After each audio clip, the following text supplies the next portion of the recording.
Teka, anong nangyayari? Ba't puro ulap yung nakikita ko?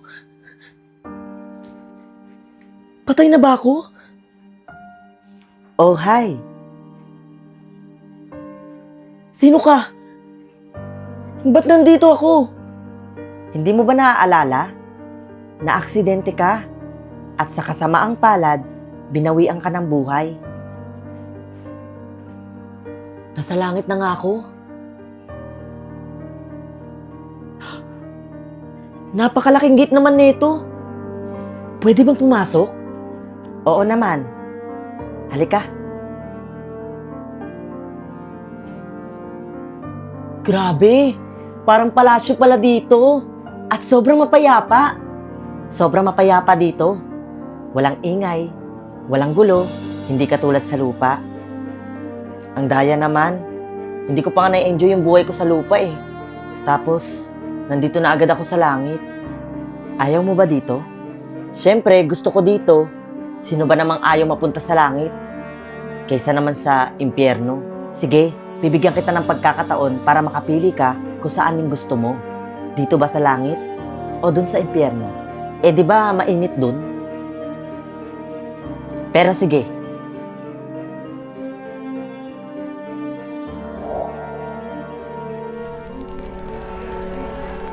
Wow! Ang daming tao! At may pa-red carpet pa talaga sa akin. Hi! Alam mo bang, alam ko na bibisita ka talaga dito, kaya pinaghandaan ka namin ng red carpet. Grabe, ang saya naman pala dito. Kala ko ba puro apoy lang yung nandito? Yun ang akala mo. Halika, itutur kita dito.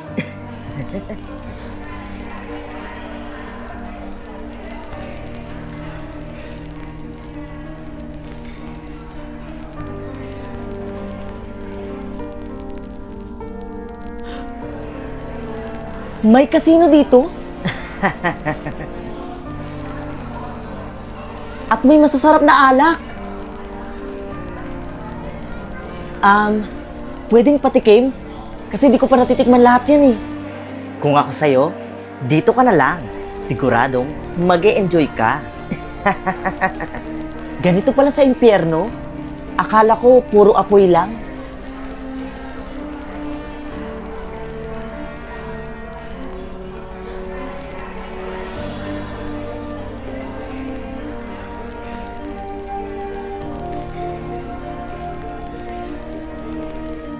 Anghel?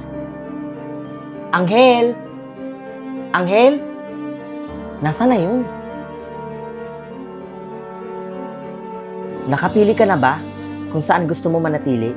Pasensya na po kayo, pero mas gusto ko dun sa impyerno. Kasi, di naman pala totoo yung sinasabi nila nung nabubuhay pa ako na puro lang daw apoy yung nasa impyerno. Okay, good luck sa'yo. Sige, salamat ha. Pero, pwede pong mag-request? Sana ibalik niyo na po ako agad dun kasi gusto ko pang mag-party-party dun.